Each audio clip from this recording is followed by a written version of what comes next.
Hello and welcome to Inside Boxing's Throwdown. I'm Aurelio Martinez and Steve Johnson. This week's show we're going to talk about many things. The main thing in this episode we're going to talk about the past fights. Okay, not a whole lot of action packed, not a whole lot of fights in its entirety, Steve. But we did have I want to call it a devastating knockout. It was devastating. Devastating, awesome. So we're going to go ahead and let's start talking about this past week's fights. Contest. Well, like you said, this past weekend there wasn't really much, but there were two fights of a little bit of interest. One was in the heavyweight division, where we had Mairis Briedis from Latvia, who was just 6'1", radio, hovers between 210 and 215, and he took on Germany's Manuel Char. And Manuel Char's name has been mentioned pretty prominently in the heavyweight division as a guy that you might want to stay away from. But Char's record was 28-4, and now 3 of those 4 losses have come by KO. Okay, and Brady now is 17-0 with 14 KOs. The thing that's interesting is about that fight is if you get a chance to see it, you might want to watch, as you alluded to earlier, one of the prettiest right uppercuts you'll ever see, especially in the heavyweight division. The heavyweight, this shot stopped Char dead in his tracks. Then, as we laughed about earlier, before we came on air, Brady hit him with that uppercut and then just followed him with a left that kind of grazed him a little bit. But for all intents and purposes, the fight was over with that right uppercut. Now I'm not going to take anything away from the uppercut because it was a beautiful uppercut.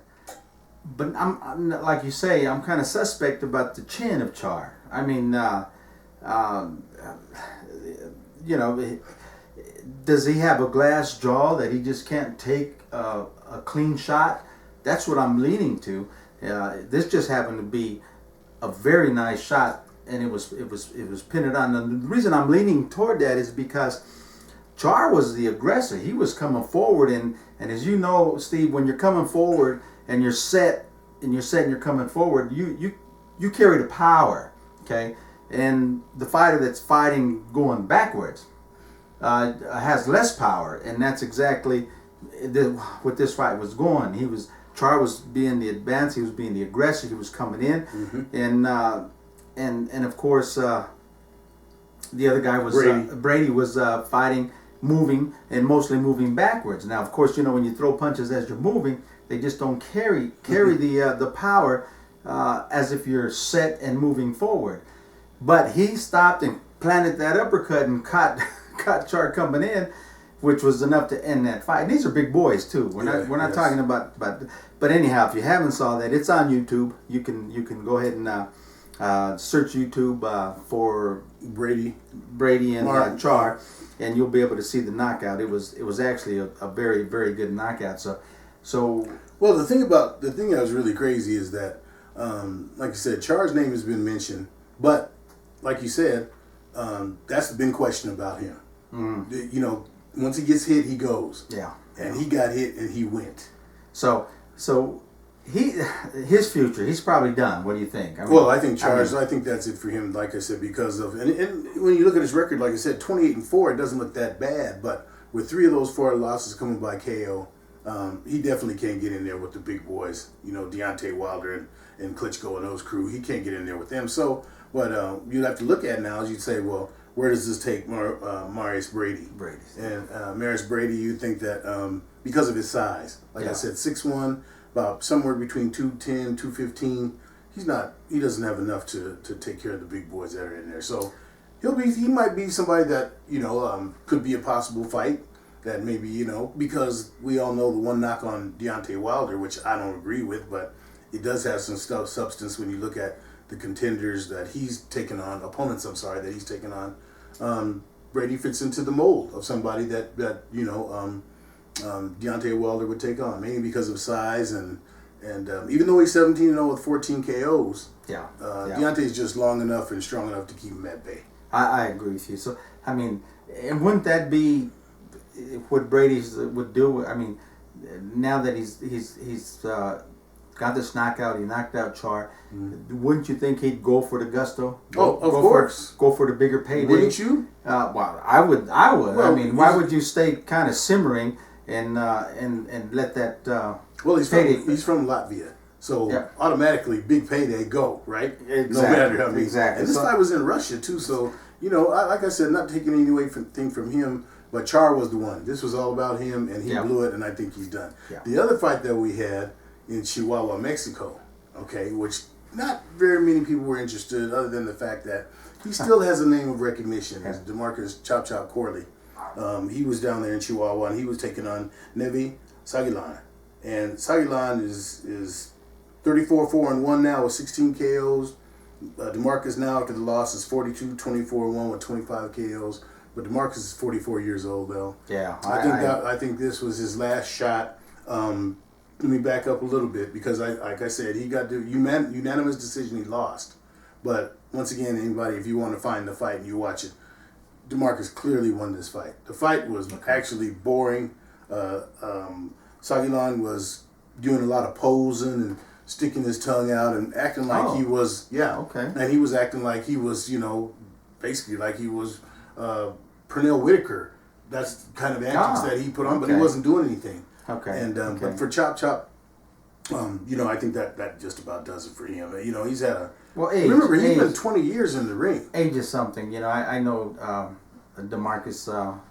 We were both in Floyd Mayweather's camp on a couple of occasions. Yes. So now I know him well, but age is age, and it catches up with you, and obviously, but I didn't watch the fight, so it was a robbery. Trust me on that. So I don't use the word robbery very often. Yeah. This was a flat out robbery. I think anybody that will sees the fight, they'll tell you that it's a robbery. But for DeMarcus, I think that just about ends it for him. Well, let me ask you something. DeMarcus now he has 2 losses in a row. Yes. Before that he lost to Manny Perez from Denver. And obviously he's lost to him, and he's lost to this guy here now. So what's next for Sagilan? Maybe a Perez, or what? I mean, what's next for him? Well, he might get Perez. I doubt it though. I'm pretty sure that they're going to be very careful with who they pick for him. Is he a youngster? Yeah, he's only 27 years old. Well, yeah, that's and he, and like I said, he didn't win the fight. Okay. So why they would look for Manny Perez? It would be nice for Manny Perez if they look for him, but I doubt it. I think that they're going to take their time and handpick some other guys and try to get him a title shot. But Sagilan was ranked number 7 in the WBC. Okay, I don't see how this fight will move him up in the rankings. Well, it might. The WBC, the IBF, they have their own WBO. Ways. Yeah, that's true. They rate according to the financial benefit. Yes. Okay, so don't be surprised. Let me say this one thing. Like I said, I think DeMarcus, like you said, you remember him back in the days with Donald when you guys were in Floyd's camp. He was just in Floyd's camp this last Manny Pacquiao fight. Yep. He was sparring with him. I think he's seen his better days. And now with a decision like this and unanimous robbery, that's the worst part. A split decision robbery is a robbery, but a unanimous decision robbery, horrendous. And I think that might have taken the last bit of life out of Chop Chop. I'll tell you what, it's one of them things where, maybe it's you're 44 years old? 41 years old. 41 is very old for boxing, so maybe now it's time for him to look forward. If he wants to stay in boxing, then he can go the same route as your Miguel Cottos or your Mayweathers and do a little promoting or do a little training. I mean, he's got knowledge. He's got a lot of knowledge, and he's got an apparel line that is very popular. So maybe he needs to start looking at that, of course. But boxers are boxers. Yeah. I personally don't think he's going to stop boxing. I think he'll keep continuing, and obviously, if he felt he was robbed, which I'm sure he probably does, of course, the fight here in Denver, of course, he had the excuse he couldn't breathe, the altitude. And he put on the stool. But so it's just a matter of he's not going to stop. Well, as long as he can continue to make paydays, he's not going to stop. Because and I think that's about it. The key, and the reason why he'll be able to continue is simply because he knows enough, and he's ring savvy enough to where he's not going to get hurt. Yeah. And if you're not going to get hurt, why not keep making the money? There you go. So, all right, that's going to be the end of our first episode, and we'll come back with our second episode where we'll talk about this upcoming weekend's fights. Actually, have some pretty good fights. One that's going to be another horrendous debacle as far as I'm concerned. We'll get into that, but we'll be right back with that next episode. And as we always do at the end of every episode, keep them hands up, baby. Keep them up.